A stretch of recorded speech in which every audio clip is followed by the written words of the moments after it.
Some mountains look so picture-perfect that you'd swear they were hand-sculpted by a divine architect. And the thing is, you're not that wrong if you think so. Wait, did someone really build mountains? Hidden deep in the Amazon rainforest, there's a bizarre cone-shaped peak that raises that exact question. And halfway across the world, there's a landscape that looks like someone spilled a massive bag of Hershey Kisses across a green field. No, you can't make this stuff up. Get ready to learn what would happen if a Hershey's Kiss and the Road to El Dorado movie had a baby in real life, because we're diving into two of the most mysterious and oddly satisfying natural formations on Earth, Cerro El Cono in Peru and the Chocolate Hills in the Philippines. One might be an ancient lost pyramid, and the other turns into chocolate every year. Well, sort of. Let's start with El Cono. This strange, solitary mountain rises more than 1,300 feet above the treetops in the heart of the Amazon, right near the Peru-Brazil border. Sure, the Amazon is no stranger to mountains. There are impressive ranges, like the Amiri Mountains farther north and the Andes, not in the Amazon per se, but running along Peru's spine. But you see, El Cono is different. For starters, it's completely isolated. If you fly over the region in a helicopter, all you'll see for miles is an endless emerald sea of rainforest. Then, boom, out of nowhere, a perfectly cone-shaped mountain juts into the sky like a giant green Dorito. It's not part of any major mountain chain, it doesn't have any siblings, and it looks so symmetrical that it almost feels artificial. And it's covered by forest. Now, naturally, this has sparked all kinds of theories. Some people think it's an extinct volcano.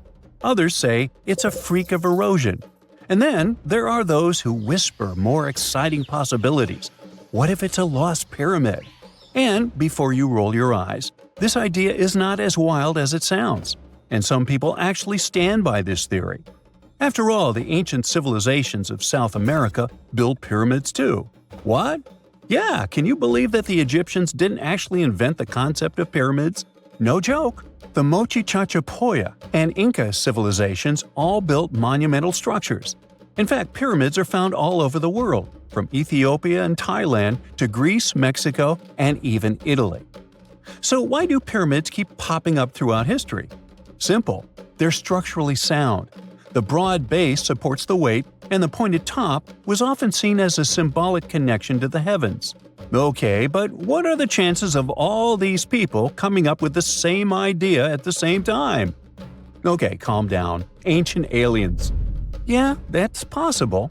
But as it turns out, ancient people did talk to each other via trade, migration, and cultural exchange. Ideas like pyramids didn't need to come from a secret one-world civilization. They just came from smart, curious humans scattered across the globe, all looking up at the stars and wondering how to get closer. In fact, recent archaeological discoveries have revealed massive ancient cities deep in the jungle that were completely swallowed by nature. In Guatemala, scientists uncovered a lost Maya city with its own pyramid structures. In Mexico, an entire metropolis was found buried beneath forested hills. So yes, humanity can forget an entire city. Take another look at El Cono from the air, and you might start believing it too. Its slopes are smooth. Its symmetry is uncanny. From above, it resembles a colossal step pyramid or ziggurat, cloaked in jungle vines and secrecy. And if someone told you it was the moss-covered remnant of an ancient civilization, you might just nod and say, "Yeah, I see it." Of course, no one's proven anything yet. But the mystery is delicious. Like a myth waiting to be cracked open. At the same time, for people who live nearby, El Cono isn't just a geological curiosity, it's sacred. In Andean cosmology, mountains like El Cono are known as apus, spiritual guardians of the land. These aren't just rocks, they're living beings, protectors, deities. Think Te Fiti from Moana, but South American and a little more mysterious. The indigenous tribes in the region still pay their respects to this mountain, treating it not as a tourist attraction, but as a sacred ancestor. And while everyone's busy debating whether El Cono is a mountain or a pyramid, nature's just vibing. The area surrounding El Cono is now part of Sierra del Divisor National Park, created in 2015 to protect one of the richest ecosystems in the Amazon. We're talking about rare plants, hundreds of bird species, many types of monkeys, and endangered animals like jaguars, giant armadillos, and even tapirs, the jungle's adorable pig-elephant hybrid. And yes, there are caves, springs, and even undiscovered ruins hidden deep in the forest around El Cono. So, what is El Cono really? Some geologists think it's likely a volcanic cone based on its shape. That's the official word from UNESCO anyway. Others argue it's a rare example of erosional geomorphology, a fancy way of saying wind, water, and time teamed up to carve a perfect mountain out of the landscape. Like geological origami, shaped by millions of years of natural forces. But the truth is, we don't know. Not for sure. Not yet. Until someone launches a respectful science-based expedition with drones, ground-penetrating radar, and a green light from the local communities, El Cono will keep its secrets. And maybe that's the best part. Sometimes it's mysteries that make the world feel truly magical. Now, let's jump onto a metaphorical plane and head to the Philippines, where the mystery continues and gets a little sweeter. Spread across more than 20 square miles, there are between 1,200 and 1,700, or even more, perfectly shaped hills that look like chocolate kisses. Like seriously. In the dry season, the grass turns brown, and suddenly, it's like someone dropped hundreds of Hershey kisses all over the landscape. Sweet, right? These are the Chocolate Hills, duh. And they're some of the Philippines' most iconic natural wonders.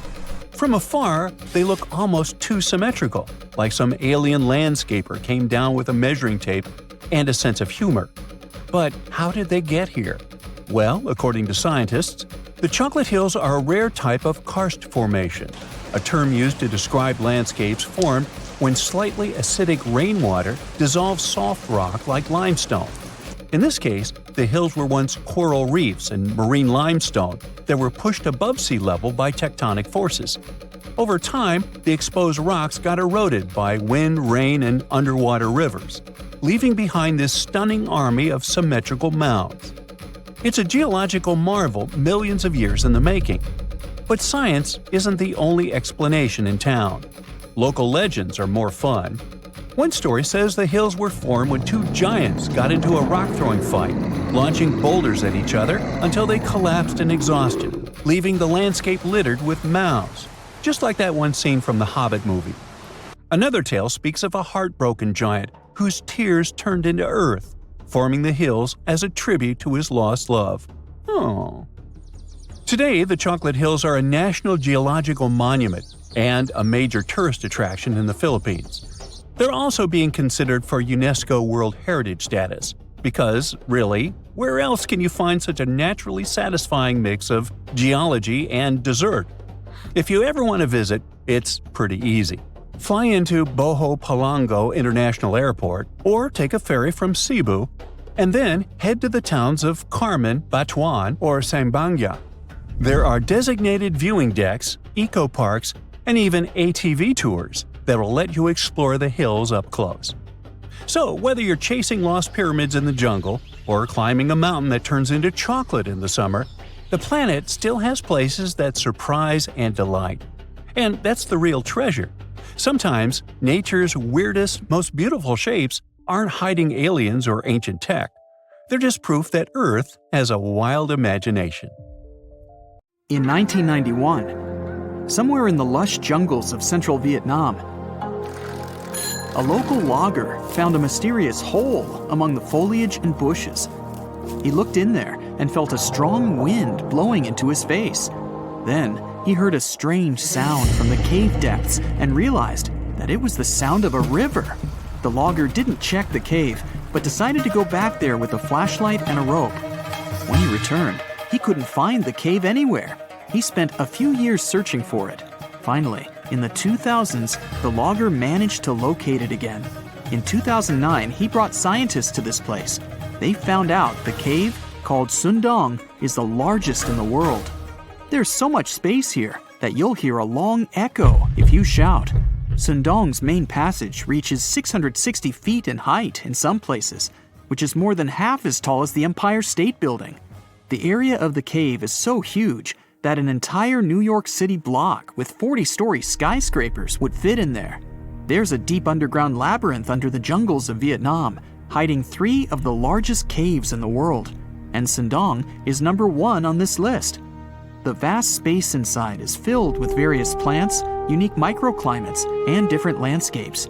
There's a real jungle growing underground. It became possible thanks to the collapsed ceiling in some places. It lets sunlight penetrate there from above. There are huge stalactites 250 feet high on the ceilings and walls, which is more than the length of a passenger Boeing. They've been here between hundreds of thousands and millions of years. Some limestone deposits are more than 450 million years old. It means they've existed since the time long before the dinosaurs. Besides the jungle, there are also many rivers in the cave. They were formed because of rainwater coming down from holes in the ceiling. These rivers are smooth and fast, like slides in a water park. But riding them isn't the best idea, since they can carry you into one of those long labyrinths that the cave is full of. And we still don't know where they're going. You may find yourself in another unknown part of the cave. This is what happened in 2018. 3 divers accidentally discovered new areas in Sindong. The cave turned out to be much bigger than everyone thought. They dove into one of the cave's lakes and reached a depth of 256 feet. At the bottom, they found a separate tunnel. Divers lowered a fishing line with a lead weight there and found out that this place reaches a depth of 394 feet, and the tunnel is more than half a mile long. We still don't know the exact size of the tunnel. Sindong also connects to another huge cave. There are lots of things you can see in Sindong besides underground labyrinths and rivers. You can find spacious rooms with lakes, and you can walk for hours along dark mountain corridors. This place is strikingly beautiful, but dangerous at the same time. And the coolest thing is that you can take a walk here. Since 2013, Sindong Cave has been open to tourists. It's not just an easy walk to take some selfies though. The expedition to the cave lasts for several days. For the first day and a half, you'll explore the 3rd largest cave in the world. And only after that, you'll reach Sindong. The path will take you through rivers, dense jungles, mountains, and rocks. You can meet many exotic birds, monkeys, and other animals. And according to many people, the way to the cave is even more impressive than the cave itself. When you reach your destination, you'll spend the next few days exploring Sindong. Together with other tourists, professional guides, and porters, you'll be sleeping in tents in different places in the cave every day. You'll see some stunning landscapes and, get ready for this, 400-million-year-old majestic fossils. There are also dark rooms with lakes that are good for swimming. Such adventurous expeditions become more popular every year. People who visited the cave call it the most amazing place they've ever seen. Another amazing cave is located in Indonesia, on the island of Flores. It's quite small, but holds amazing things inside. In 2003, a group of scientists discovered ancient artifacts here, including fossils of primitive tools, such as sharpened stones. Scientists realized that hundreds of thousands of years ago, this place was home to our distant ancestors. Then they found a very unusual female skeleton. That woman was only 3.5 feet tall. This is the height of the waistline of an average adult person. That woman had no problems with her spine or with the development of her bones, though. This and other skeletons found in the cave belong to some unknown human ancestors. Scientists called this species Homo floresiensis, or simply, Hobbit. The woman's weight was about 35 to 79 pounds. Analysis of the skull and bones showed she was about 30 years old. Hobbits probably lived on Earth between 190,000 and 50,000 years ago. There's a chance they met the ancestors of modern humans. The next cave is in Turkey. Imagine that you live in an old house and decide to make some repairs. You throw all the old stuff out of the rooms. The last place to sort out is your basement. You've hardly ever visited it and have no idea what's hidden there. But it's pretty spacious, so you decide to turn it into a room. You tear down the wall and discover the entrance to the cave. This is a tunnel that leads underground. you walk through the cave and see a real underground city. This happened in Turkey in 1963. One of the locals discovered a secret passage to a lost city in his basement. About 20,000 people could live there. There was enough space for livestock and food supplies. It's not just a maze of tunnels. There's a chapel, a school, stables, kitchens, walls, and other signs of civilization.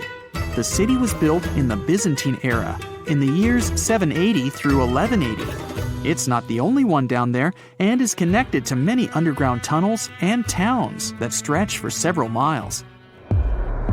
Let's finish our journey in the strangest and most frightening cave. We're going to the southeast of Romania, near the Black Sea. Here, on a desolate wide plain, you can find a hole. This is a tunnel leading deep underground. The air inside the cave has high levels of hydrogen sulfide and carbon dioxide.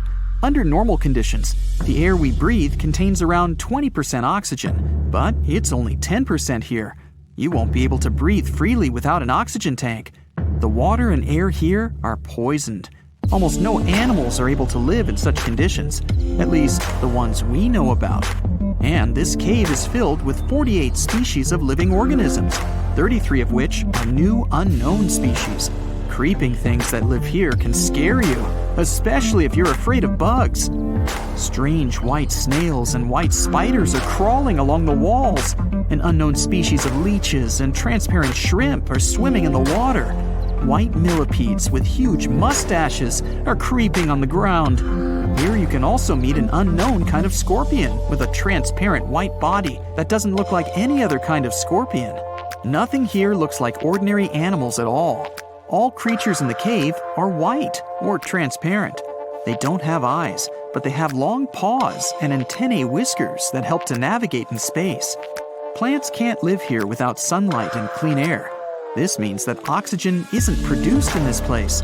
So how do these creatures manage to survive? The answer is in the water. The surface of the lake and puddles here is covered with strangely moving foam. This substance is a living organism. It consists of 1 billion bacteria called autotrophs. Ordinary plants absorb carbon dioxide and use photosynthesis to produce oxygen. This cave is filled with carbon dioxide. Autotrophs absorb it and secrete tiny food particles. Bacteria feed on these particles. Larger organisms then feed on those bacteria, and so on. In the end, there's enough food for everyone. This process is called chemosynthesis. It's like photosynthesis, but uses water instead of sunlight in its chemical reactions. In this cave, evolution has created a completely unique biological system, separate from the rest of the world. Now, how about some surreal hidden places to check out? Grab a flashlight and your backpack, and bon voyage! The trip starts in the mountainous country of Switzerland. You travel to the town of Waltensburg in the eastern part of the country. It's raining and it's very cold, but you still make your way to the bottom part of a mountain, where your first adventure awaits. After climbing up high in the mountains, you see a strangely shaped castle. To get there, you must walk up an extremely narrow pathway. Don't look down, you think to yourself. You tighten the straps of your backpack and manage to walk along the pass. Standing at the door of the castle, you really can't believe what you see. A 13th century fortress built entirely of stone. Today, all that is left of Krafenstein Castle is mainly its ruins, but their condition is good enough to get an idea of what the place looked like back in its glory days. You take your time to explore the castle inside, but honestly, this place gives you the chills and you're ready to move on. The next place on the list is Turkey. A plane and then a car ride later, you arrive in the city of Çorum in the northern part of the country.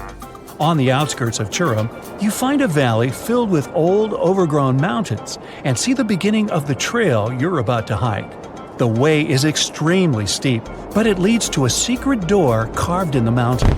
Congratulations! You've just arrived at Kapilikaya. The huge door is a massive arched stone that blocks the entrance to a hidden building. Experts think it has existed since the 2nd century BCE. Unfortunately, the huge door won't open, so what's hidden inside is a mystery today. It's guessed that there is a room inside.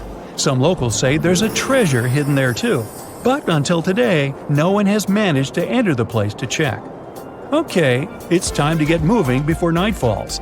Next, you get the unique opportunity to travel to Ethiopia. Wandering around the city of Lalibela, you stumble upon a huge pit carved in the ground. You approach it carefully, and soon enough, you see a magnificent terracotta building, so richly detailed it leaves you mesmerized. But that's not all. There are 10 other pits just like this one, hiding King Lalibela's 12th century buildings. All 11 constructions are different from one another, yet share a similar recognizable style. They were hand-carved over the span of 24 years, only with the help of chisels, which is unbelievable given that these buildings are up to 50 feet high. That's about as tall as 5 African elephants stacked on top of each other, if you could do that. This unconventional way of construction made them entirely monolithic, meaning they were carved out of just one gigantic piece of rock. Pretty impressive, huh? Once you leave Ethiopia, you grab a flight to southern Italy, right there on the tip of the boot. No hiking is needed here. Whew! Your friend takes you to a site called Sassi di Matera. It's a Paleolithic city carved in the slope of a steep hill. You might feel like you've traveled in time here, as local stone houses and ancient buildings are unlike anything you've ever seen before. The site, also known as De Sassi, is suspected to be one of the first human settlements in Italy, dating back to over 9,000 years ago. Wandering around the town, you might get invited inside one of the cave-like houses. Oh, and as weird as it may sound, some of the streets run on top of people's homes. Talk about Paleolithic urban planning. You're probably becoming an expert on rock-cut architecture by now, but there are still a few sites left on your list. Next off, you head to Slovenia to visit the world's largest cave castle. This medieval castle was built on top of a 400-foot-high cliff and was designed to be impenetrable. Luckily for you, security is much more relaxed today. Still, if you're looking for a more challenging and less touristy way inside, you can get into the castle through one of its many underground tunnels. They were built over 800 years ago for the owner of the castle. He needed secret passageways to sneak supplies. Today, Pajama Castle is both enchanting and mysterious. I'd say it depends on whether it's a warm sunny day or a cold stormy night. After this medieval experience, you head on to visit Petra, a magnificent Jordanian monument found in the middle of the desert. To get around here, you'll need a large supply of water and sunscreen because it's going to get hot. But this site is worth it. The city of Petra is a marvel of the ancient world. Back in the 4th century BCE, this region was a trading hub at the crossroads of commercial routes. Petra was a wealthy city, home to the Nabateans, an Arab Bedouin tribe that thrived in the region for many years. The rock-carved gate-like structure Petra is famous for is called the Pharaoh's Treasure. It stands at the main entrance to the site and is said to have a treasure hidden inside. You might feel tempted to check it out for yourself, but that's an adventure for another trip. For now, you hop on another plane ride, this time to the Americas. First, you visit the USA, more specifically, the mountainous state of Colorado. You make your way to Mesa Verde National Park. There, in between the greenery and abundant vegetation, you'll find over 600 dwellings built in the cave beneath the cliff, carved deep into the mountainside. This ancient village is now considered a heritage site. The local Puebloan tribe built it back in the 1190s. One of its main buildings is called the Cliff Palace. It's a multi-story construction built from sandstone and mud mortar. The palace alone housed over 150 rooms. If you're feeling sporty, you might want to visit the Balcony House. To get there, you'll have to climb a 32-foot ladder. You'll get to see a mid-sized village of 38 rooms, including 2 kivas. Those are traditional chambers that were built by the Puebloans for ceremonial purposes. Still, in the U.S., you make your way to the hills of South Dakota. You're there to visit one of the world's most impressive human-made sculptures on Mount Rushmore. What's so mysterious about this place, you might ask?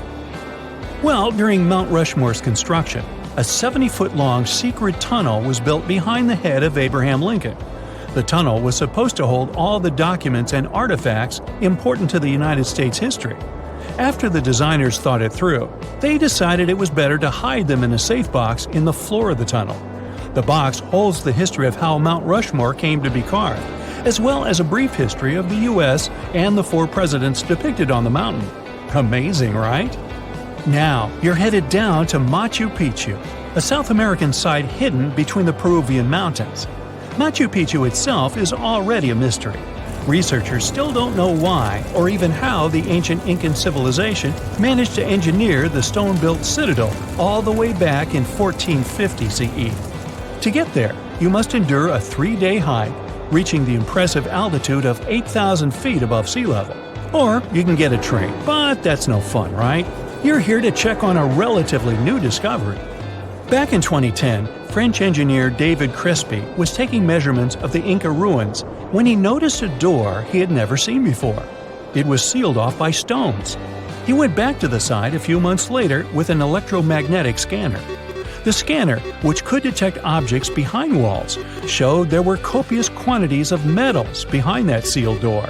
The researcher contacted the Peruvian authorities requesting to remove the rocks, but they didn't authorize it. As of today, the door is still locked. Whew, this trip was long, wasn't it? Make sure to get some rest, Indiana Jones. Imagine a place that could literally start at one end, trek over 1,800 miles straight to the west, and still be stuck under that massive canopy. This place is like a haven for all sorts of crazy creatures, hosting around 10% of the world's species. It's always been seen as this wild, untouched paradise where humans haven't messed things up yet. You know, like a glimpse into how the world used to be before we spread like wildfire across every continent, causing chaos everywhere. I'm talking about the Amazon region. That massive jungle turns out to be hiding some seriously cool secrets. For centuries, people have been talking about these lost cities deep within the forest. We're talking about El Dorado, the legendary city of gold that had Spanish explorers going crazy, venturing into uncharted territory, never to return. And even in the 20th century, the adventurous Perry Fawcett went looking for the lost city of Z and disappeared into the jungle, leaving us all hanging. Scientists have actually found evidence that ancient cities did exist in the Amazon. But how did they find these hidden ruins in such a dense and remote forest? Well, they've got this awesome technology called Lidar. Basically, they hopped into a helicopter and used light-based remote sensing to digitally strip away the canopy and reveal the ancient ruins of a massive urban settlement around Llanos de Mojos in the Bolivian Amazon. The place was once home to the Kasarabi culture, which thrived from 500 to 1400 CE. They had these incredible urban centers with huge platform and pyramid structures. They even had raised causeways connecting different suburban-like settlements spread across miles and miles of land. These guys were seriously ahead of their time, and they had an epic water control and distribution system with reservoirs and canals.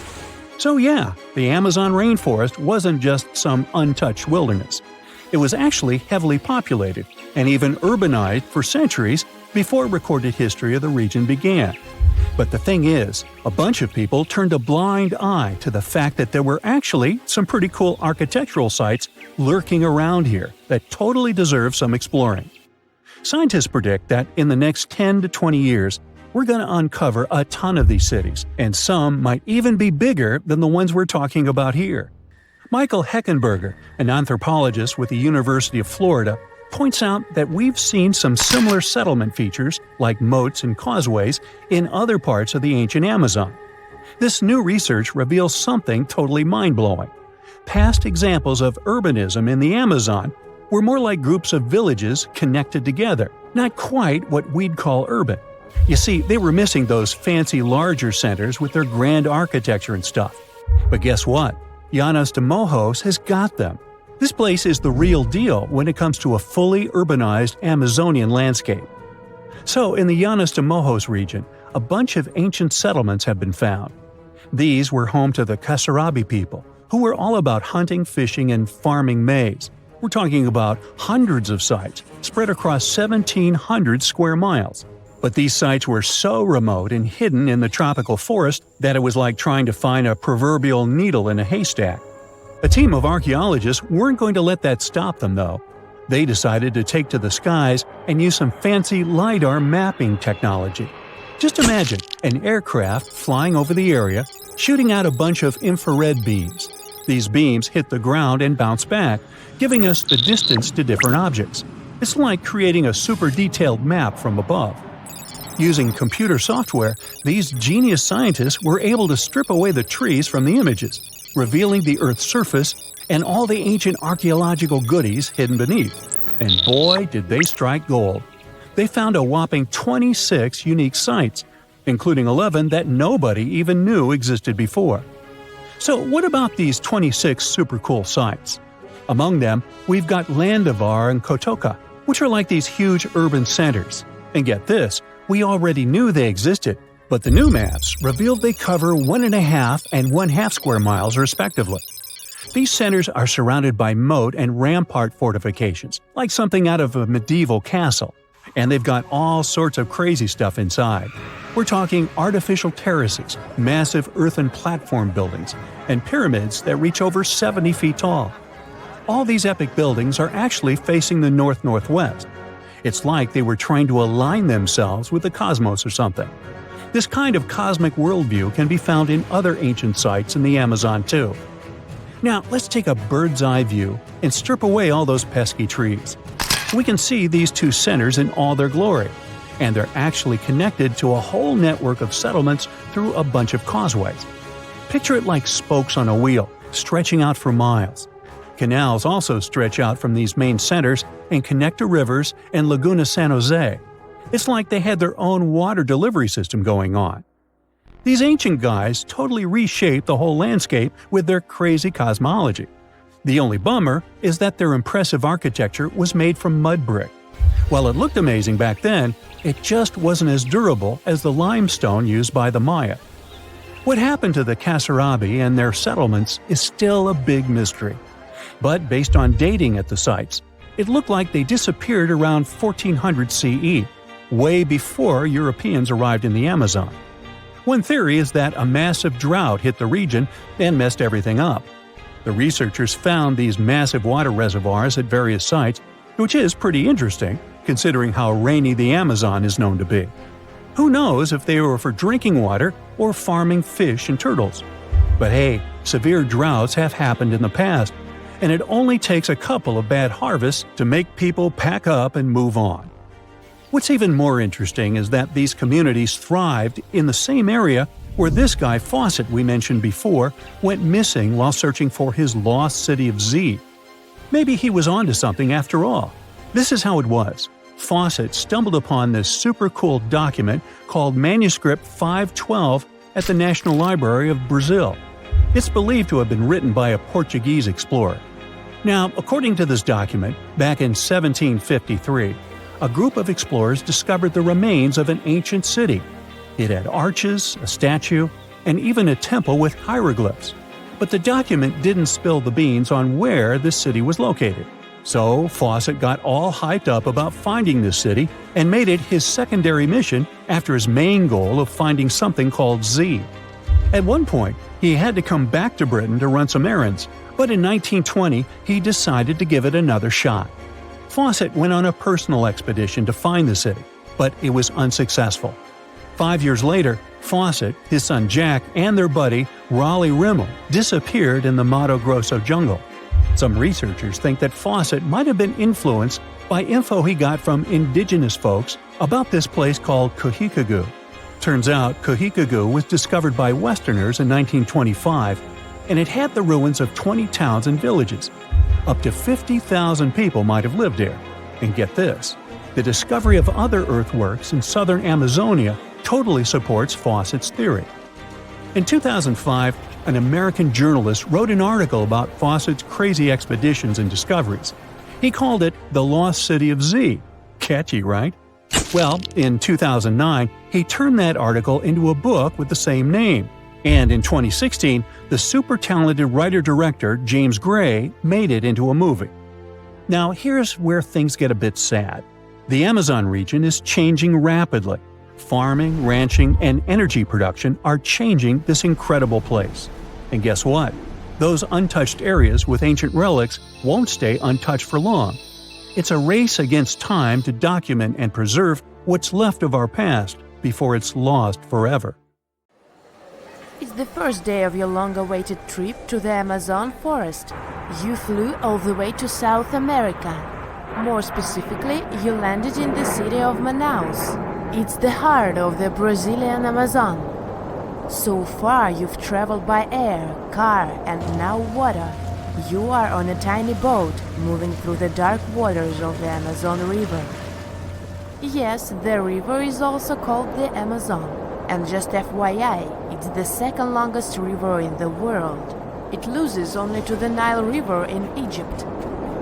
The Amazon sprawls for an impressive 2,700 square miles, beginning in Peru and ending only when it meets the Atlantic Ocean off the coast of Brazil. To get a closer look at the forest, you decide to start by exploring it by boat. First up, you watch some piranha fishing. You can even try to catch one yourself if you like.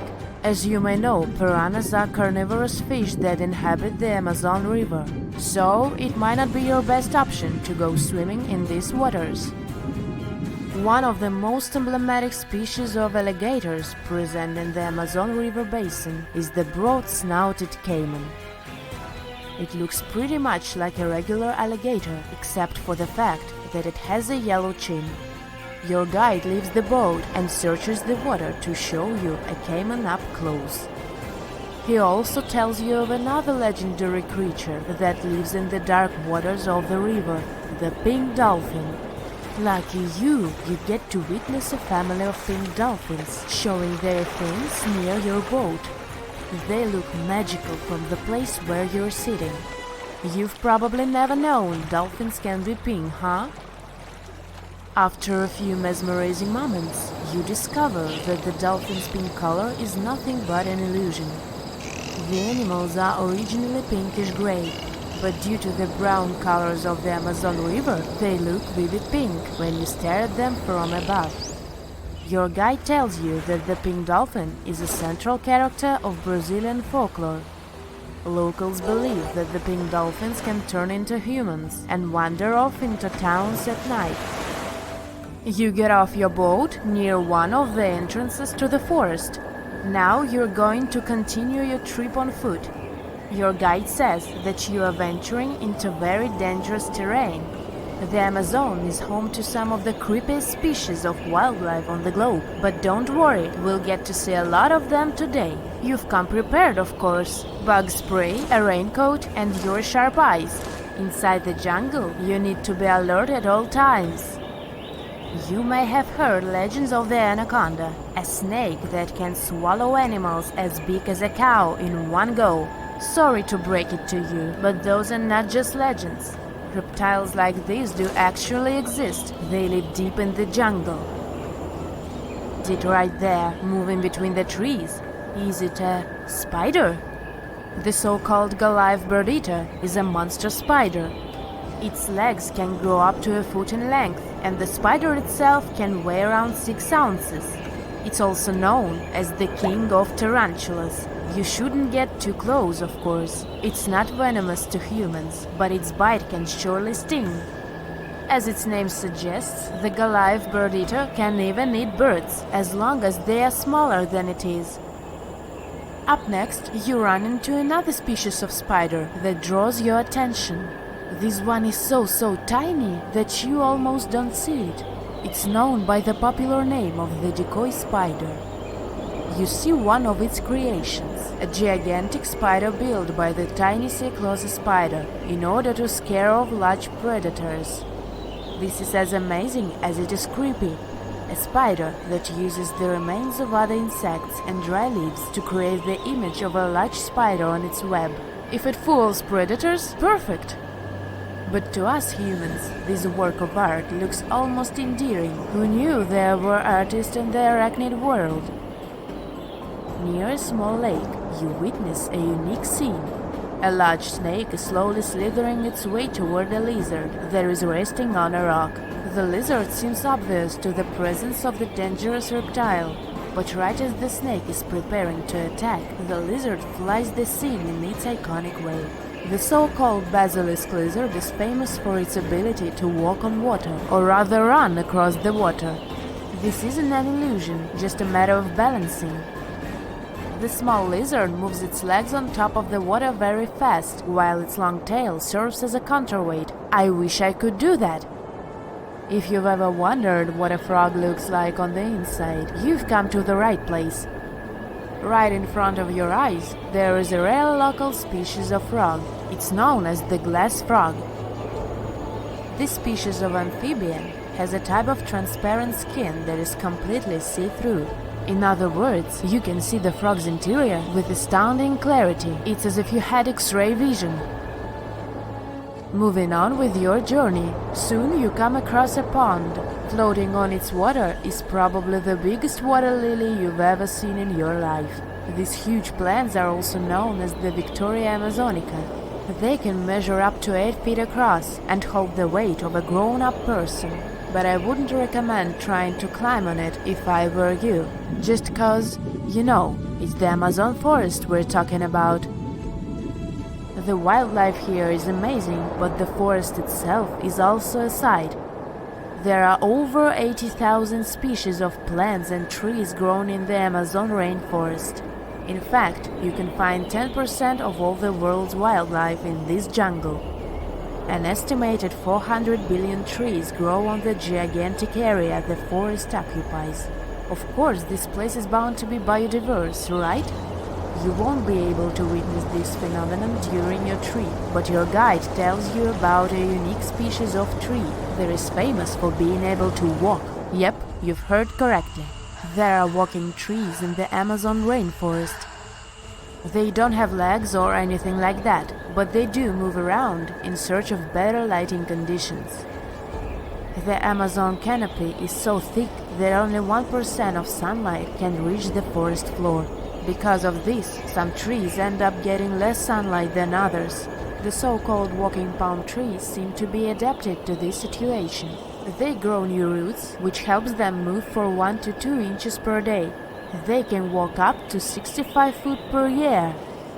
Maybe that's what inspired John Ronald Reuel Tolkien to create ants, huh? Those are pretty similar tree beings that roam freely around the world. I kid you not, it's not only wildlife that inhabits the Amazon. Actually, over 30 million people live in the forest. And there are also ancient settlements that scientists believe to have been thriving there. And I'm not talking about El Dorado, that's just a myth. But in 2018, a groundbreaking study showed that up to 1 million people probably inhabited the Amazon. Between 1,250 and 1,500 CE. Can you imagine that? Working alongside local indigenous people, researchers from the University of Florida found several mounds in the Amazon. Besides these mounds, they also discovered interesting ditches and geoglyphs. After mapping all of these recurring mounds, scientists understood that this was a sign of an ancient settlement. They found remnants of carefully designed walls centered around plazas. This could only mean that these ancient cities were big and could host hundreds of thousands of people. These findings brought back the idea that the Amazon could have been home to thriving civilizations way before the Europeans arrived there. But rather than cities drenched in gold, they were simply well-developed agricultural societies. Can you pronounce this name of the Aztec capital city? Yes, it's quite difficult to say in English and above my pay grade. Okay. It's Tenochtitlan. And Mayan cities are hard to pronounce too. Consider Jaxchilan. They must be part of the same language, right? Well, not really. The Aztecs and the Mayas were among the most famous Mesoamerican peoples. That's present-day Central America. But they didn't speak the same language, and they weren't even the same civilization. The two nations lived in different eras. The Aztecs dominated the region from the 14th to the 16th century. Back in Europe, this was near the end of the Middle Ages. The Mayas came before the Aztecs. Historians believe they started building city-states in the 3rd century. Their peak lasted until the 10th century. Now, this doesn't mean that the Mayas and the Aztecs didn't have contact with each other. But at the time this happened, the Mayas were on a decline, so the Aztecs traded more with their descendants than with real Mayan people. The two civilizations didn't even live in the same place. The Aztecs built their cities in the north of what is today Mexico. The Mayas lived to the south of them in the Yucatan Peninsula. Yes, that's also in Mexico nowadays. But the Mayas inhabited parts of modern-day Guatemala and Belize as well, and they spoke a number of languages. There's a whole Mayan language family they spoke, not just one language. Some of those languages have survived through today. Estimates show that there are 6 million indigenous Maya people groups spread across Central America. In Guatemala, there are 21 Maya languages recognized by the authorities. Further north, in Mexico, the number of official languages is 29. For the Aztecs, the situation is much simpler. They had a single language. It still has around 1.5 million native speakers, mostly in central Mexico. That's more than any other family of indigenous languages in the region. But is there a chance a speaker of Aztec languages can understand a speaker of the Maya language? Not by a long shot. The two languages are completely unrelated. In fact, they didn't even share the same writing systems. The Mayans were more advanced because they used hieroglyphs. Yep, like the ancient Egyptians. Instead of letters that make up words, ancient civilizations used tiny pictures to symbolize an object or a concept. When the Mayas wanted to write the word jaguar, for example, they would draw a small image of the animal. In total, their writing system had more than 800 characters like this one. Way too complicated compared to the modern way we write down words. But the Aztecs were one step behind the Mayas. They used pictograms and ideograms. Simply put, these are elaborate drawings that mark an object, animal, or concept. Compared to Mayan hieroglyphs, they aren't simple symbols anyone can draw, but true masterpieces of visual art. Only highly skilled painters could draw them.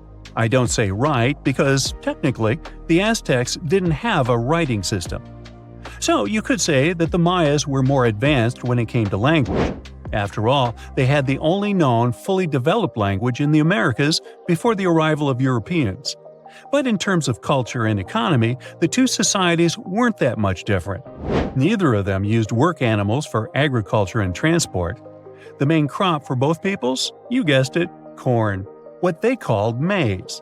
Christopher Columbus was the first to transport corn back to the old continent in 1493.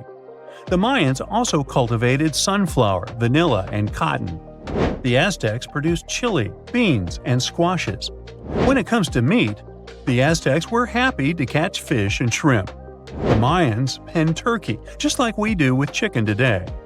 The Aztec society consisted of nobles and commoners, all led by an emperor. The Mayas mostly lived in independent city kingdoms, ruled by a king and his royal household. There were no wheeled vehicles in these civilizations. Aztec merchants traveled across Mesoamerica carrying goods on their backs. Not the most comfortable mode of transportation, definitely. We shouldn't think of Aztec roads as the ones we have today. They were narrower because they saw only foot traffic. Mayas used a similar road system that also included canoes. They wouldn't travel far from the coast, though. They carved out these vessels from large tree trunks. An average Mayan canoe was 50 feet long. That's the length of a modern-day yacht. The goods these Mayas traded ranged from salt to pearls. They considered meat a luxury good, together with gold, copper, and turquoise. And can you guess the currency of Mayan merchants? Let me give you a hint. It wasn't metal and paper like it is today, but cocoa beans. They had a fixed market price, which made them the ideal payment option. The situation in modern societies is not much different. Around 2/3 of all countries have pegged their currency to the US dollar. For Mesoamericans, cocoa beans were their green banknotes. The Aztecs used the same exact currency, but with a twist. They had something called axe money. One axe was worth 8,000 cacao seeds. I bet their exchange offices were fun places to work. When it comes to minerals, jade was highly esteemed in both cultures. The Mayas and the Aztecs made tools and ornaments from it. These peoples believed jade brought beauty and long life to the person who wore it. Their jade mines were located in present-day Guatemala. And remember that city from the beginning that we could hardly pronounce? The founding of the Aztec capital gives an insight into the belief system of the whole nation. According to legend, the Aztec deity told them to build a city in the place where an eagle sits on a cactus with a snake in its talons. They saw this happen on an island in a lake. This is where they built the city. If you want to find it on the map of Central America today, look for Mexico City. That's the site of an ancient Aztec capital. It even got its name from the ancient nation, because Mexica was an alternate name for the Aztecs. They constructed the city on small artificial islands. It was slightly bigger than the surface area of London Heathrow Airport. The Mayas didn't have a capital city as we know it today. Their civilization spanned across 40 cities. These settlements had a population of 5 to 50,000 inhabitants. Today, these sites could be classified in terms of size as small American towns. But the total number of Mayan cities is not final. Archaeologists keep discovering new ones deep in the jungle of the Yucatan Peninsula. Quite recently, researchers unearthed a new site in the southeast of Mexico. They found a number of stone columns and named the city after the Mayan word for it. Back in the day, the city was part of the central Maya lowlands. Today, this region is covered with thick jungle. The Maya abandoned their settlements in this area around the 8th and the 9th century. Historians still cannot agree on why this happened. Some claim overpopulation was the main issue. Others argue the trade routes collapsed, so Mayan cities couldn't flourish anymore. Whatever the case, northern Mayan cities lived on. The descendants of these peoples were there when the Europeans stumbled upon them several centuries later. The Aztecs were also present in today's Mexico at this time, but contact with a foreign culture didn't bring them much good. There was an outbreak of smallpox that sealed the Aztecs' fate. This doesn't mean that this American nation left the world stage forever, though. Every time we say words like avocado, chili, guacamole, chocolate, and coyote, we're actually reviving the Aztec language. These words are present in pretty much every language on the planet. Mayan words also entered modern English.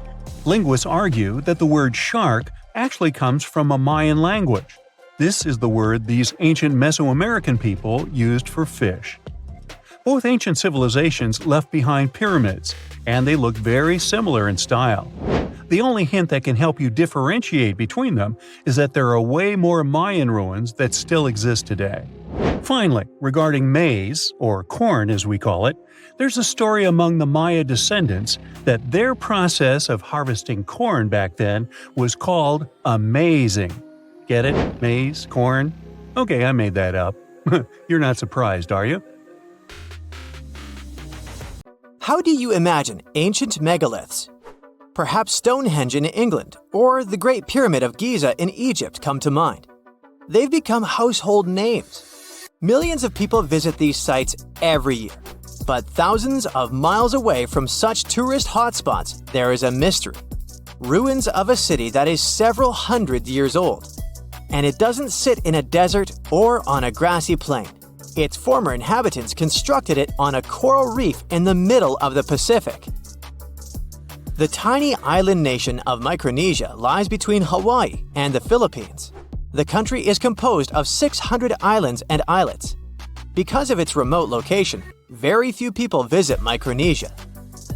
The little tourists they have mostly come to go scuba diving in its azure waters. They often miss the opportunity to visit the only ancient city that stands on a coral reef, Nan Madol. Its home island is slightly smaller in size than New York City. Its ruins are made of heavy stone columns. There are walls and platforms, but one thing is missing: art. There are no ancient carvings to help archaeologists determine how ancient islanders constructed the site. Still, an international team of researchers was able to date Nan Madol. They presume that the history of the city goes back to the very end of the 12th century. For reference, these were the High Middle Ages in Europe, right around the time Richard I became the first king of England.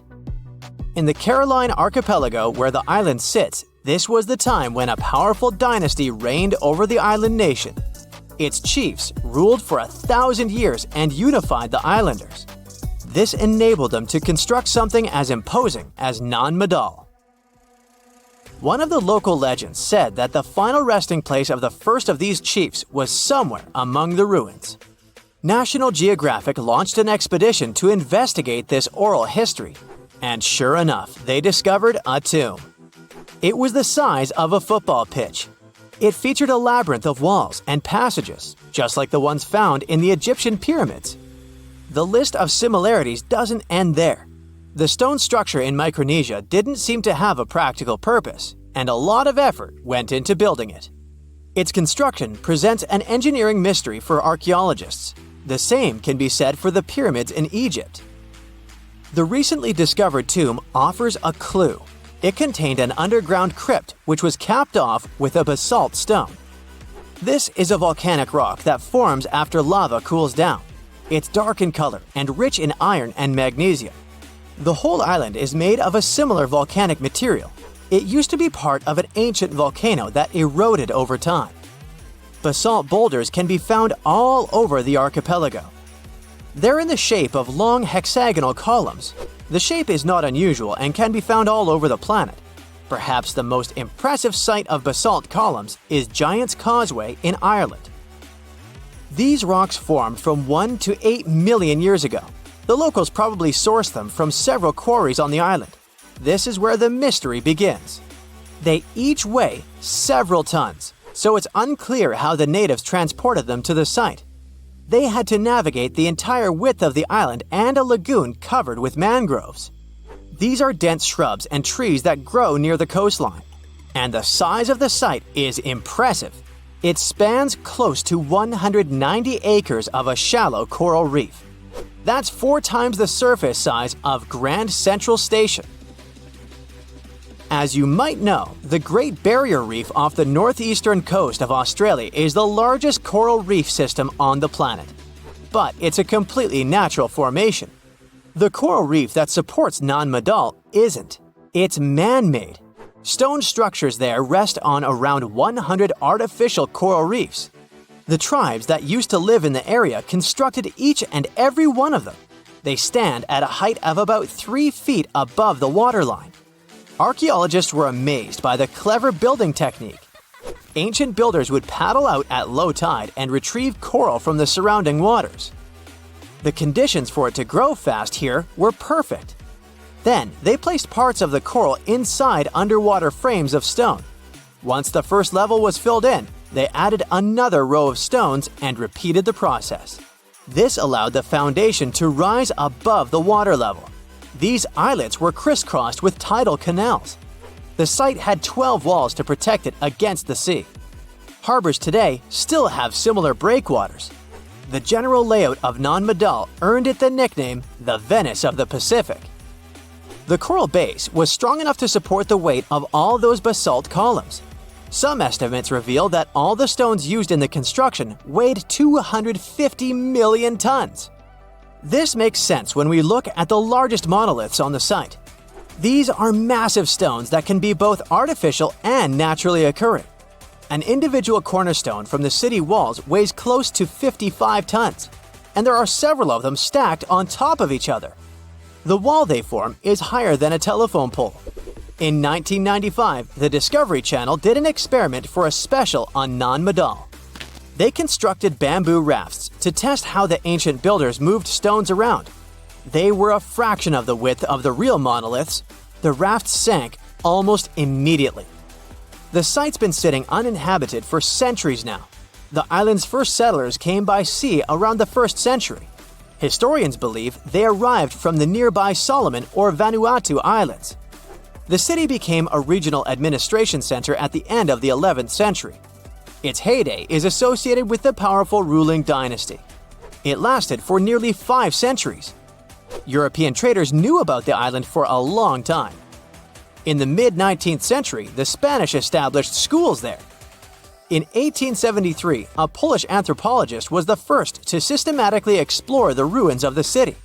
He found heaps of coral, simple bracelets, necklaces, and stone axes.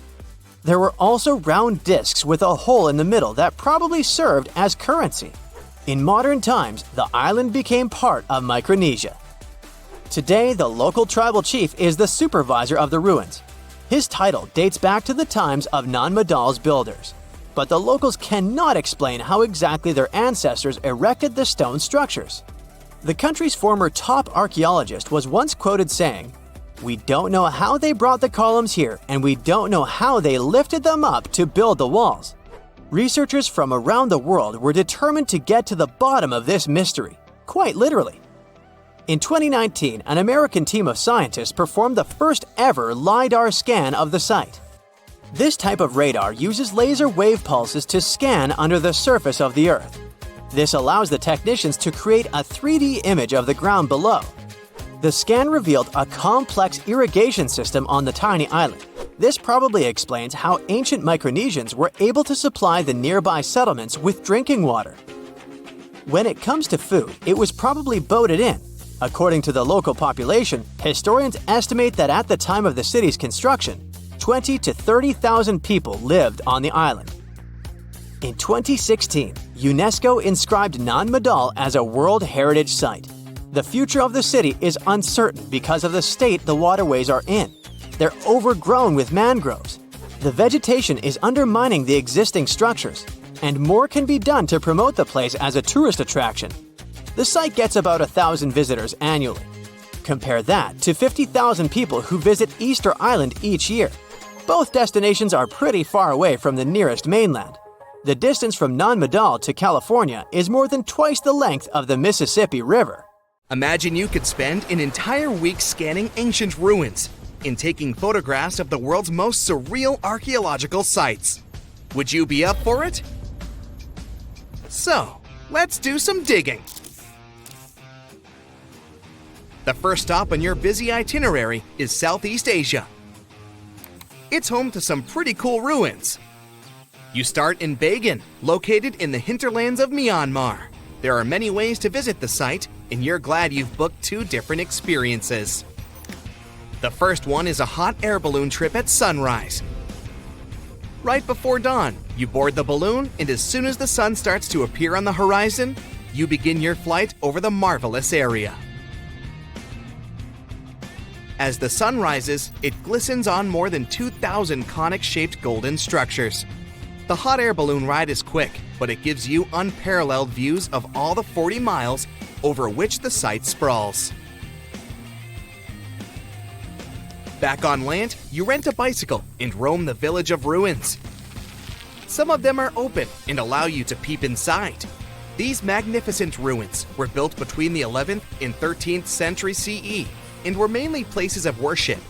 There were originally over 10,000 buildings, but they were gradually deteriorating over time due to earthquakes. Thankfully, the site became a UNESCO World Heritage Site back in 2015 and has since been preserved. Up next, you catch a flight to Cambodia. You take some time to visit Angkor, the world-famous archaeological site nestled deep within the jungle. Good thing you've brought bug spray with you. The city of Angkor was once the capital of the Khmer Empire from the 9th to 15th century. FYI, the word Angkor means capital city in the Khmer language. The city was founded by King Yasovarman I, and it became one of the largest cities in the pre-industrial world. Researchers say nearly 1 million people live there. Until today, Angkor is admired for its stunning architecture. The Khmer style is recognized in the use of huge blocks of sandstone. The towers are believed to have been once decorated with gold. But today, the site is a maze of vine-covered temples. The city was abandoned in 1431 and wasn't rediscovered until the 1840s. Oh, and just so you know, this is also a UNESCO Heritage Site. It became one in 1992. In case you want to brag to your friends about your culturally rich adventures in the future. Now, your trip continues in Egypt. You're here to visit the Karnak Temple in the city of Luxor. You opt for the most unusual way to get to Luxor. That is, a boat ride down the Nile River. Leaving Cairo, you head south until you reach the famous ancient city. Luxor was once the capital of Egypt and a true hub of power and wealth. That is why the Karnak complex is such a great archaeological site. You choose to visit it at night, and still at the entrance, you are struck by the site's beauty. In the evening, artificial lights cast a golden glow on the temple statues and stone columns. The temple is huge and was built mainly around the 18th and 19th centuries BCE. Each Egyptian pharaoh from that period left their own architectural mark on the site. The highlight of this tour is taking a walk through the Avenue of Sphinxes and discovering the Great Hypostyle Hall. This hall is filled with towering pylons and solid sandstone columns, a true wonder. From Egypt, you head down to Jordan. Now, if you like terracotta landscapes, you've come to the right place. The city of Petra is a marvel of the ancient world. Located in Jordan's desert, the city was a commercial hub back in the 4th century BCE. The Nabateans, an Arab Bedouin tribe, lived in the so-called Rose City and thrived for many years, having accumulated a significant amount of wealth. The city was known for its innovative water management system, which made the region inhabitable. And yes, you'll catch a glimpse of its ruins on your tour. The rock-carved gate-like structure Petra is famous for what is called the Pharaoh's Treasury. It stands at the main entrance to the site and is said to have a treasure hidden beneath it. Don't forget to stand right beneath it and take one of those classic pictures for social media. Once Petra has been ticked off the list, you fly to southern Europe. More specifically, to the tip of the Italian boot. You have a day trip scheduled to visit the ruins of Pompeii. Pompeii can be reached by car from the city of Naples. It's home to the eerie yet well-preserved ruins of a city that was once engulfed by lava. When Mount Vesuvius erupted in 79 CE, it left the city of Pompeii completely buried under millions of tons of volcanic ash. The ancient city was first discovered by beneath the volcanic rock in the 16th century, but it was first cleared from debris in the 1870s. Today, you'll be able to walk down the streets of these ancient Roman ruins and imagine what the town looked like in its heyday. Pompeii was a vibrant and rich municipality. The site's ruins revealed that many areas of Pompeii had boasted impressive bakeries, markets, and even houses with balconies, which were a sign of great wealth at the time. And believe it or not, even some artworks survived the eruption. Archaeologists found well-preserved frescoes and murals with mythological creatures. All this indicates that members of the high society lived there. The city even had thermal baths and showers made from luxurious materials. While you're still in Europe, you'll hop over to visit the iconic Stonehenge. It's a perfect day trip if you stay in the city of London, just a short train journey away. Stonehenge dots the Salisbury Plain in Wiltshire, England, and is one of the world's most recognized ancient ruins. More than 5,000 years old, these curious stone rings are some of the oldest stone structures on the planet. Created out of sandstone, they are shrouded in misery. Who built them and why is still largely unknown. Popular theories claim that Stonehenge was used as a great solar calendar, built to help people keep track of days, weeks, and months. Talk about hard work to create a mere calendar, huh? And the final leg of your trip will take you to explore the Southern Americas. In Guatemala, in Central America, you'll find ancient Mayan ruins. The lost city of Tikal is a city made of 3,000 buildings, the remains of the capital of the Mayan Empire. You can compare its importance to such cities as London or New York today. The North Acropolis is Tikal's most ancient complex of monuments. Built solely by human hands in 350 BCE, it served as the resting place of kings and chiefs. Back in the day, the step pyramid temples were painted a beautiful red. Mayans loved that color. Today, of course, you'll only see the limestone. You might wonder what made such a great city turn into ruins. Well, archaeologists have no clue about the cause of Tikal's decline. Until today, this question remains unanswered. Was it a drought? Disease? Maybe we'll never know. Are you in the mood for some Mayan ruins? Chichen Itza is an archaeological site with the best preserved pyramids on Earth. Located in Mexico's Yucatan state, this Mayan city is well over 1,500 years old. At its peak, it was home to 35,000 people. The site covers 1.9 square miles and has many ruins spread throughout it. The highlight is El Castilla, a tremendous step temple, rising 80 feet above the ground. Its most peculiar feature is that it has 91 steps on each of its 4 sides, including the upper platform, which makes for 365 steps, the same as the number of days in the solar year.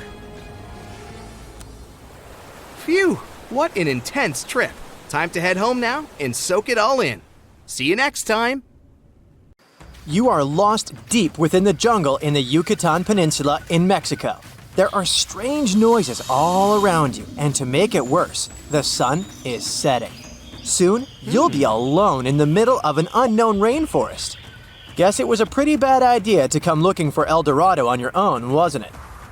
You keep walking as fast as you can when suddenly, wait! What's this you're seeing? It looks like large stairways made out of stone. This definitely doesn't look natural, so you take a picture. Maybe you didn't strike gold, but you might have just found something relevant. Congratulations, you found Akamtun, a long-lost Mayan city, hidden 37 miles into the jungle. The name literally translates to stone column. Stone was probably in at the time, so these guys used a lot of it to build their pyramids, houses, and even ball courts. If you ever thought that Europeans invented ball games, think twice.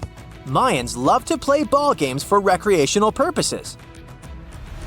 Akamtun is part of a series of other long-lost Mayan cities that are being discovered with the help of new technology nowadays. We'll talk more about the other ones in a jiffy. Perhaps the biggest surprise of this one is that it was surrounded by wetlands, which is why the city was built on high ground. The city was monumental, covering an area of over 120 acres.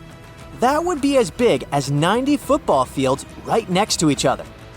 Scientists have found proof that Akamtun had pyramids of up to 49 feet high, and that it was likely an important social hub between 250 and 1000 CE.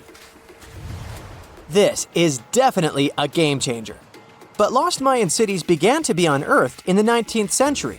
Modern technologies, such as Lidar imaging, help archaeologists see through dense canopies of the forests. This means that people don't really have to risk getting lost in the tropical jungle like you did at the beginning of this video.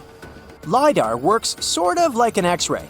It sends out laser beams that can detect any signs of ruins or ancient constructions. According to space archaeologist Sarah Parchak, satellite imagery has been a key player in discovering ancient cities in South America, Egypt, and other places. Sarah herself spends most of her days scouring images for any signs of where there could have been cities long ago. She says that more often than not, what happens is that ruins are covered by vegetation, soil, or sand, which makes them super tricky to find. But thanks to these awesome tools, scientists also made the huge discovery of ancient Mayan causeways, which spread throughout old Mayan territories. I mean, take a look at these roadways. You'd expect to see ruins like this in places such as Portugal, England, or the United States. I'm talking about 130 feet wide roads painted white to help travelers journey through the nighttime. Scientists recently unearthed a 110-mile network of roads such as these, and they think this dates back to before the first registered Mayan highways we've known so far. These roadways, which sometimes ran over the swampy ground and were even elevated at times, are being called the world's first superhighways. Even if there is no registry of animal-powered vehicles, it's believed that the Maya used them to travel around a network of possible 964 settlements. They were built like a huge spiderweb, and from what archaeologists have gathered, this huge system of roads worked to connect a big system of economic and social interactions between Mayan cities. This completely debunks the traditional idea that the Mayan pre-classic period, which dates back to 2000 BCE, was made of small, tribal settlements. Imagine the manpower and engineering ability you need to muster to build something close to these white highways. Scientists believe that these causeways were built pretty much the same way as the Mayans built their pyramids, with a mixture of mud and quarry stone. Oh, and using several layers of limestone to make them white. That's pretty cool, right? But let's take a few steps back for a moment to get some context. The Mayans were one of the biggest pre-Columbian civilizations living in the Americas. Until now, experts believe that at its apex, the Mayan civilization consisted of over 40 cities with a population of millions of people. That's a lot of folks. Their civilization spanned Mexico's Yucatan Peninsula, Guatemala, and Belize. And they survived mainly on agriculture. The thing is, the Yucatan Peninsula was an extremely difficult place to grow crops. So the Mayans had to develop a complex irrigation system in most of their cities. They built a series of ceremonial buildings, pyramids, and plazas.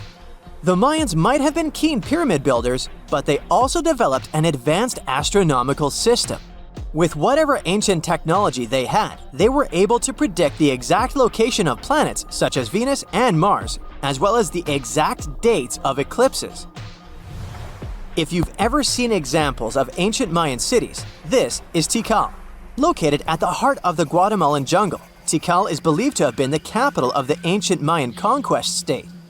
At its height, it was comparable in importance to cities such as London or New York in today's world. It's composed of a series of complex monuments. The North Acropolis is one of Tikal's most ancient complexes of monuments. Built solely by human hands around 350 BCE, it served as the resting place of kings and chiefs.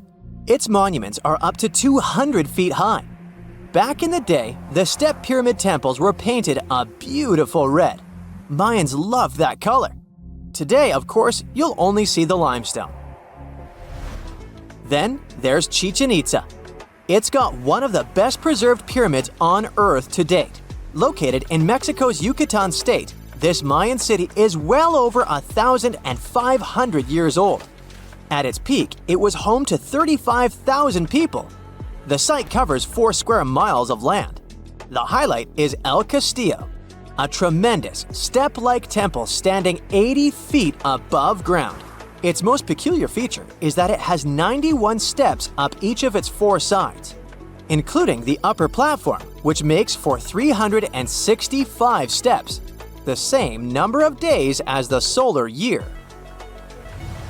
You can see that these folks were a pretty big deal, huh? That's why nobody can really understand what happened to them.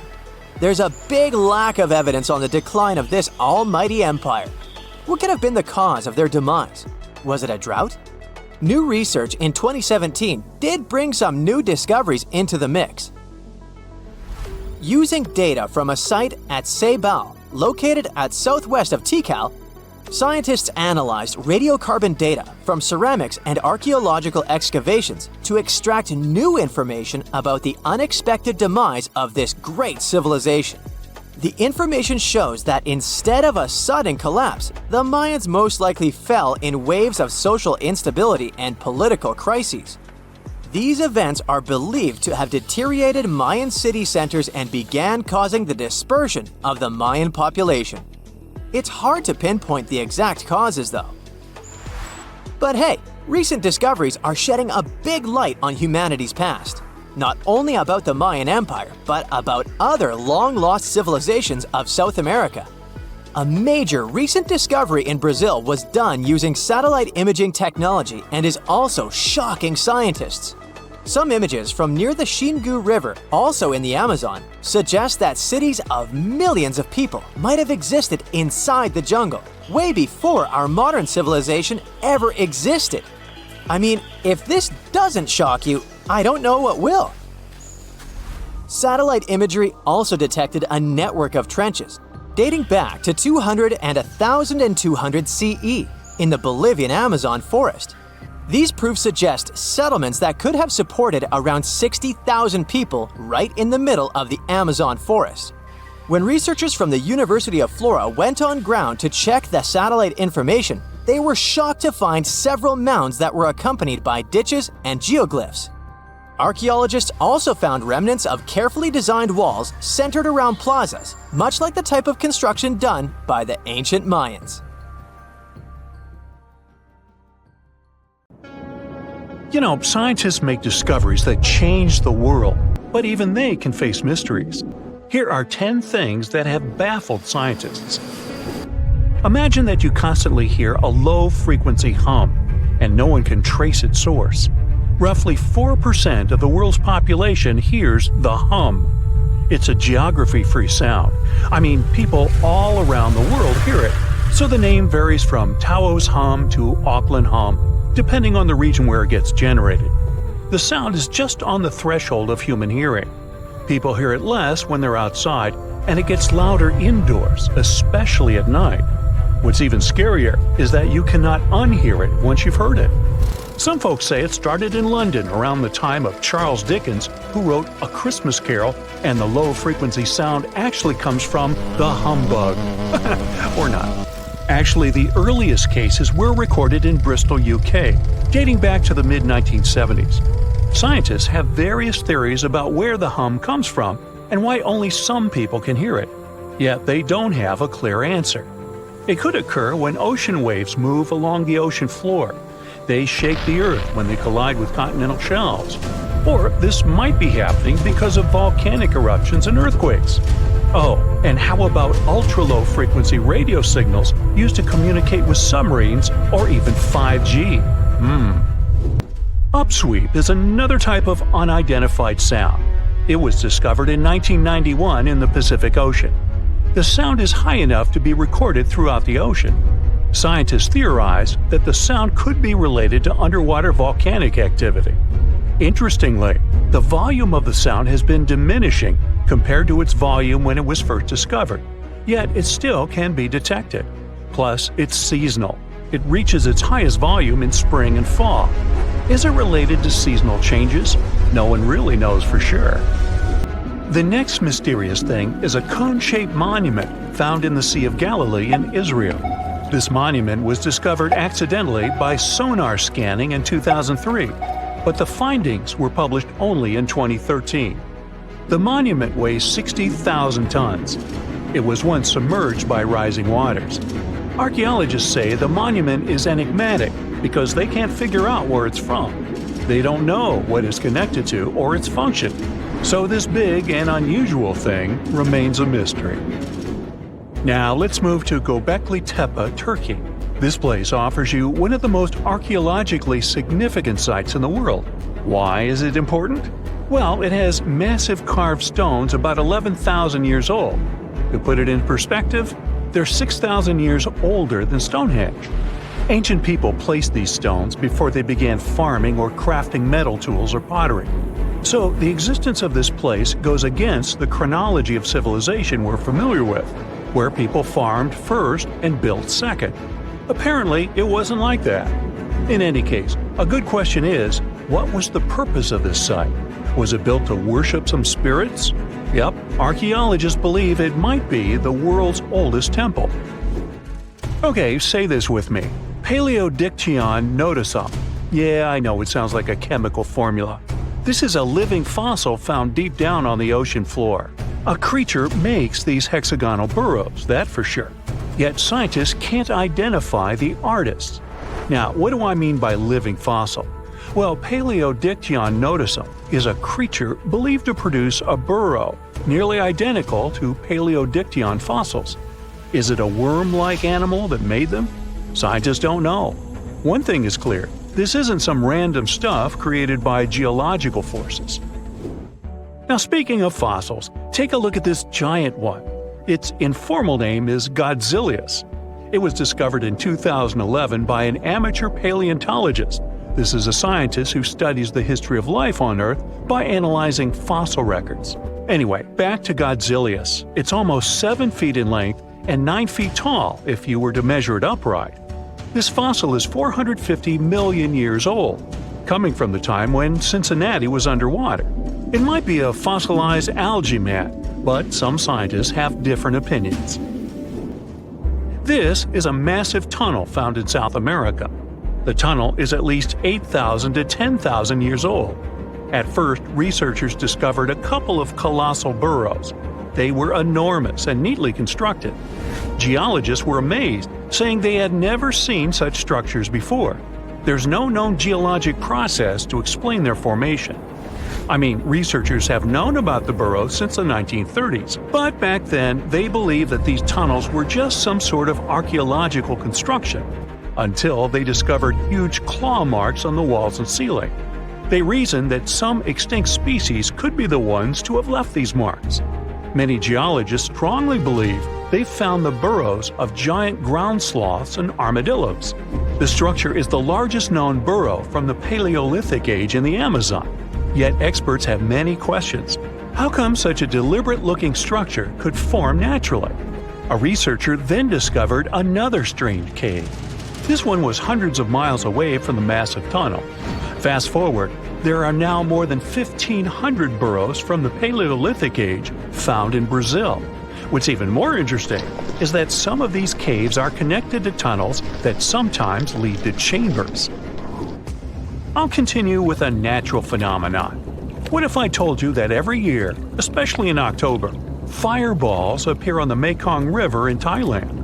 According to legends, Naga fireballs are a call for Buddha to return to Earth, and river serpents are the ones making these calls. Well, that's a myth, but what does science say about it? Is it related to a flammable gas? There are no clear answers yet. These fireballs appear to rise from the water. They can go as high as almost 990 feet. They're like fireworks, disappearing rapidly.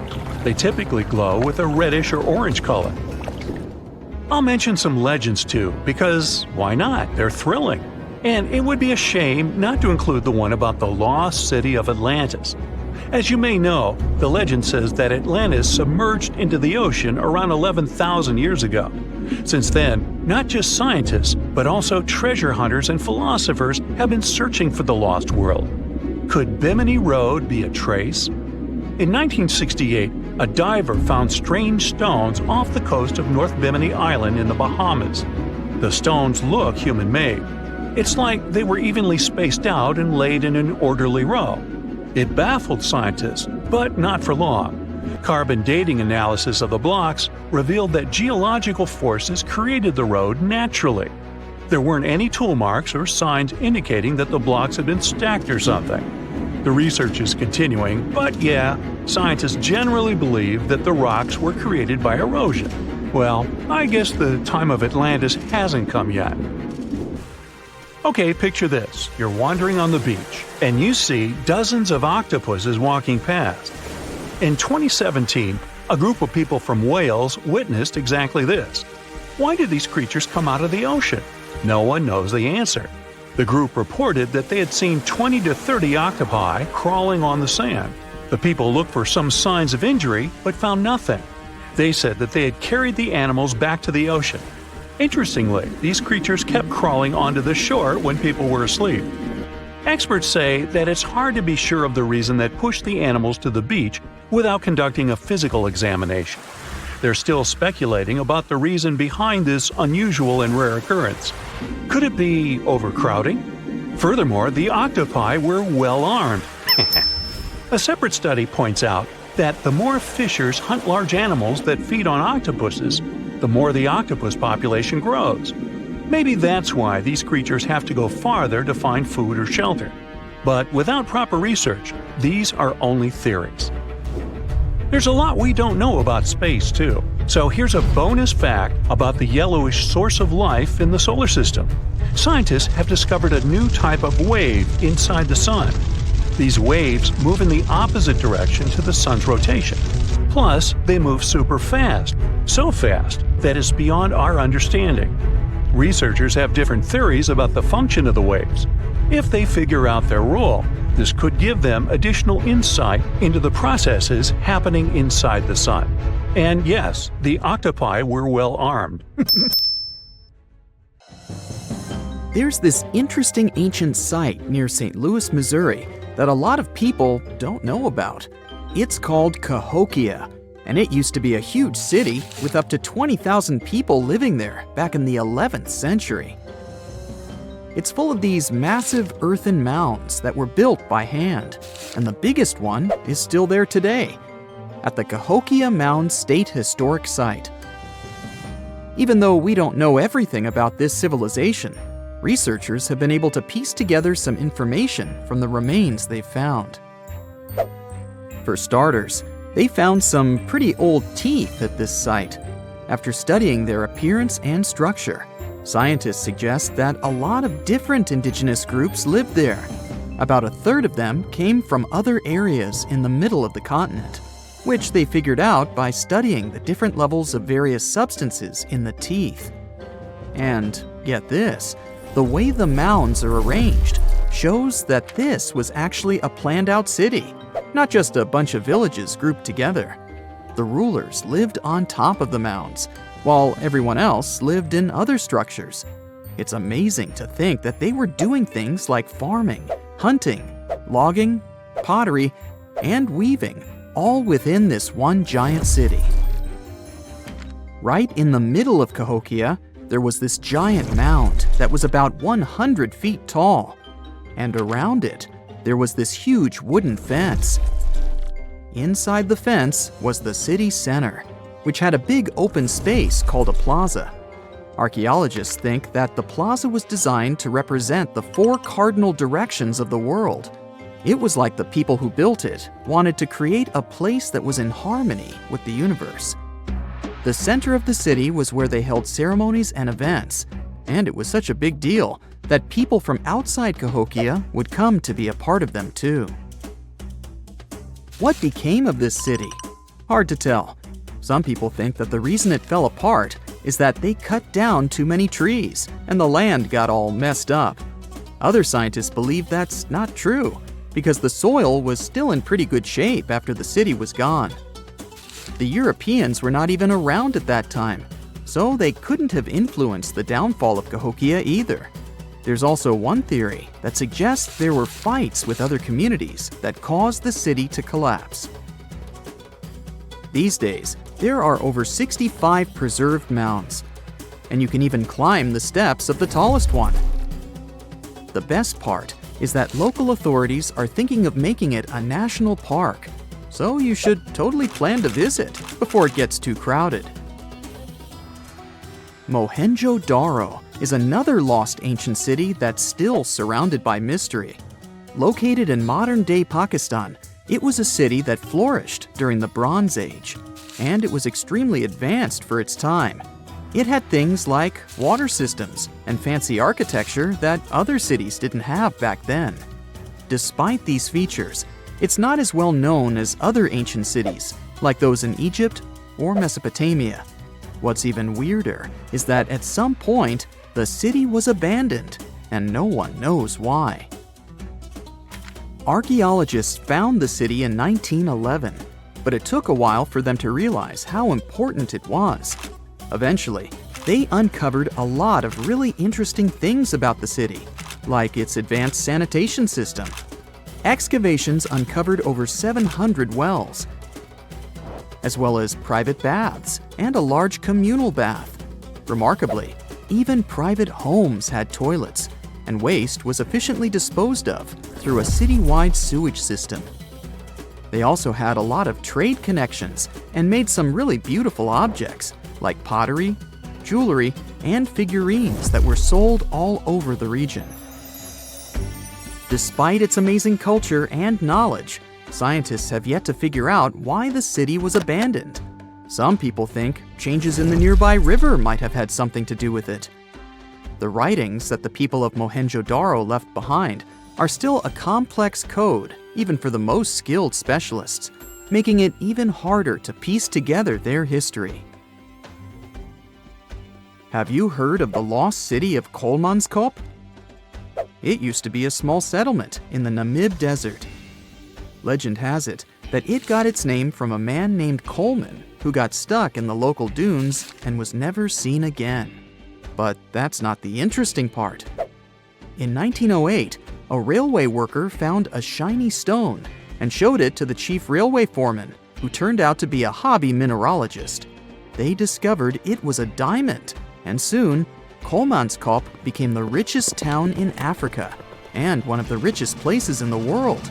It had luxurious stone houses, a school, a hospital, and even an ice factory to produce ice for fridges. The hospital had the first X-ray machine in southern Africa, which was supposedly used to check if workers were illegally swallowing diamonds. Its popularity began to decline in the late 1920s when another diamond-rich location was discovered nearby. Most of the inhabitants soon began to flee the city in search of a better life, leaving the buildings abandoned. In 1938, all machinery was taken south and the town was left to the desert. The last inhabitant left Kolmanskop between 1956 and 1960. The hot climate and low humidity have preserved the structures over time, and tourists can now visit this desert ghost town. You've surely heard about this next ancient city, Machu Picchu. It's this incredible ancient location in Peru. It stretches across a huge piece of land in the Andes Mountains and sits high above sea level. It's even considered one of the wonders of the modern world. But here's the thing. Scientists aren't exactly sure what it was used for. It could have supported up to 750 people, but there aren't a lot of human clues left behind.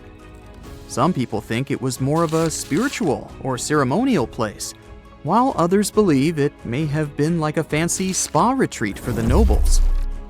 The extensive terraces might mean it was used for crop testing or as a trading hub. And there's even a theory that it was used as a prison because they found a cell-like area too. It's amazing that even today, archaeologists and historians are still puzzled about how it was built. Did you know that they probably didn't even use wheels for transportation? And those massive granite rocks were somehow pushed up the steep Andean mountains, even though most of them weighed a lot. Some historians think that hundreds of people worked together to push each rock up the peak. The huge stones at Machu Picchu are also so close together that you can't see any cracks between them. It's pretty cool because it also makes the area safe during earthquakes, which is important since Peru is a shaky country. But how did the stones stay put during all those quakes? They actually move a little bit, but then they go back to their original spot, almost like they're dancing. Some people think wet wooden wedges were used to keep them in place, but that doesn't really add up, considering how big the structures are. Locals back then also seem to have built Machu Picchu without using any pack animals or iron tools. They had to sculpt and put everything together using mostly their hands. Plus, the citadel is built on a fault, so they had to move a bunch of stone and earth to make it flat. Scientists also think that the real construction is actually underground because of the deep foundations and drainage system.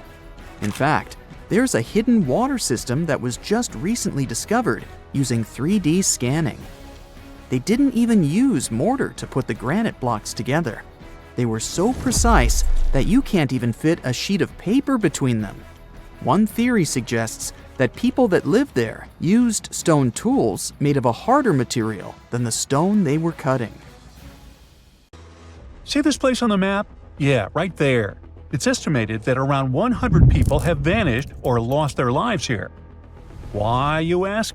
Well, it seems they were all looking for this guy, Percy Fawcett.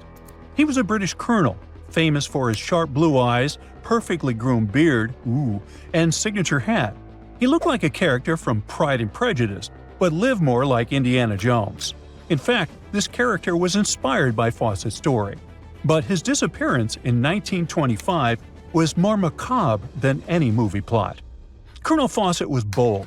Not the ask your neighbor's Wi-Fi password kind of bold. I'm talking full-on, I don't care that much about my life bold.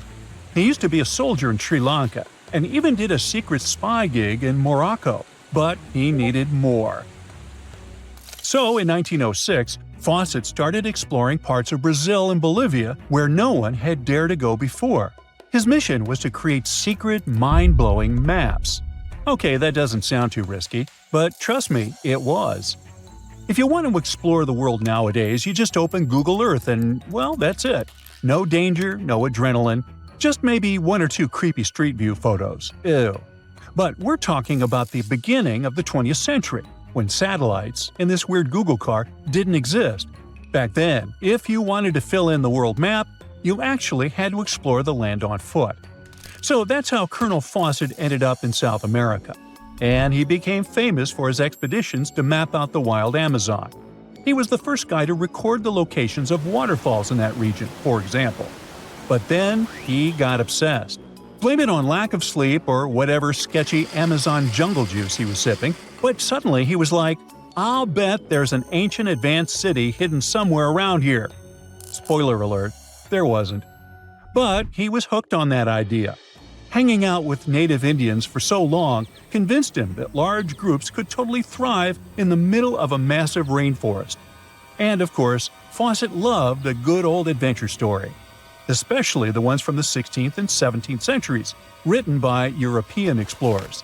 In those stories, adventurers claimed they had found huge settlements and fine roadways deep in the heart of Latin America. But Fawcett's all-time favorite story came from a manuscript written in 1753. Back then, adventurers were hunting for precious metals in Brazil when they stumbled upon a ruined city with monumental buildings, roads, and plazas. Oh, and every corner had a Roman-style spire. Naturally, the colonel was all in to find it. Too bad no one told him this manuscript is mostly considered a forgery. Yep, this story is as real as Snow White's. But then, things got weird. The settlement described in that manuscript was supposedly located in the northeast side of Brazil.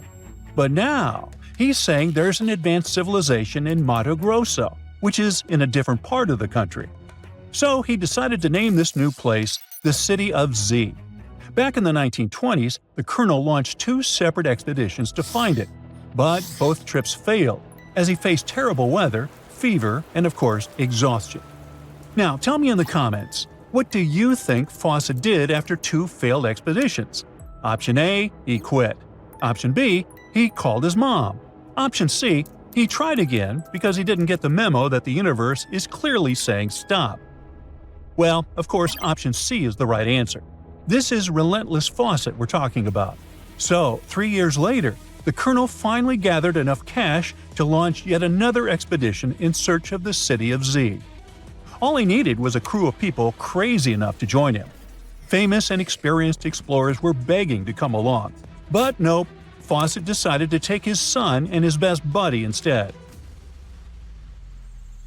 In January 1925, this brave trio set off on their journey. They packed mosquito nets, canned food, and made a promise, we shall return. Another spoiler alert, they didn't. Uh-oh. The journey kicked off in New Jersey, and then they sailed all the way to Rio de Janeiro, Brazil. There, they stopped to grab some pack animals, like horses, and hired a couple of local guides. Now they were ready to head to the city of Cuiabá. Now keep in mind the distances in Brazil are crazy huge. So this little journey was like traveling from Miami to Chicago on foot. 3 months later, they finally ventured into the jungle for the first time. And that's when the fun really began. The crew faced piranha-infested rivers, an endless maze of thick trees, and the worst part, bugs. The constant annoying zzz of a gazillion mosquitoes wouldn't let them sleep, and Fawcett's best friend's foot got huge from tick bites. But the colonel didn't have time to babysit his friend's princess foot. Oh no, he was too obsessed to take a break. In fact, at some point, he was so far ahead of his companions that he had to camp alone for a night. On May 29th, Fawcett finally came to his senses. There was no City of Z. But did he let that stop him? Not really. He unpacked their gear and sent the local guides back to Cuiabá. But before saying a final goodbye, he asked them to deliver a letter to his wife, saying something like, "Don't worry, hon, our son is well and getting stronger every day." Sure he was. Anyway, after this dramatic farewell, the trio set off into the bush alone. The darkness swallowed the thick forest, and then they were never seen again. Okay, that was intense, so let's fast forward. 2 years later, the newspapers were still speculating whether the trio could still be alive, and Fawcett became a legend, like Bigfoot, but less hairy. One guy said that the colonel had become one of the locals and was living his happily ever after in the jungle. Another guy said he was held prisoner by the Indians, but no one could confirm any of these sightings. It wasn't until 1928 that the British authorities finally thought, better late than never, and decided to look for Fawcett and his crew. By that time, they were sure their expedition had perished, but they still needed proof. And after days and days of surviving the jungle's worst nightmares, they found, well, nothing. But in a weird way, this mystery inspired more explorers to look for them. It's estimated that about 100 people have passed away in this process, and a few have followed in the explorers' footsteps by disappearing without a trace. So, what really happened to the expedition? Researchers have pointed their fingers at everything under the sun: parasitic infections, starvation, drowning, jaguar attacks, you name it. Some even say Fawcett dove headfirst into mysticism and started an occult community in the jungle. The Brazilian anthropologist Orlando Vilas-Boas was probably the one who got the closest to solving this case. Back in the 1950s, he was working with the Kalapalo Indians when they suddenly admitted to, getting rid of Fawcett. They even had bones to prove it. But it turns out a forensic analysis showed that the remains didn't belong to the colonel. So we're back to square one, and nobody knows, to this day, whatever the heck happened to them. Fawcett's quest, as we know it today, is based on some pretty questionable sources. But there is a possibility that he wasn't living in Delulu land after all. Recent discoveries suggest that his idea of a sophisticated jungle city wasn't just pure fantasy. In 2024, a massive ancient city was found in the Amazon, hidden beneath dense vegetation. Evidence suggests it was built around 2,500 years ago, and it was surprisingly advanced, featuring houses and plazas, all connected by an incredible network of roads and canals. But this city was in a forest in Ecuador, not Brazil. So who knows? Maybe the legendary city of Z is still out there. Ooh.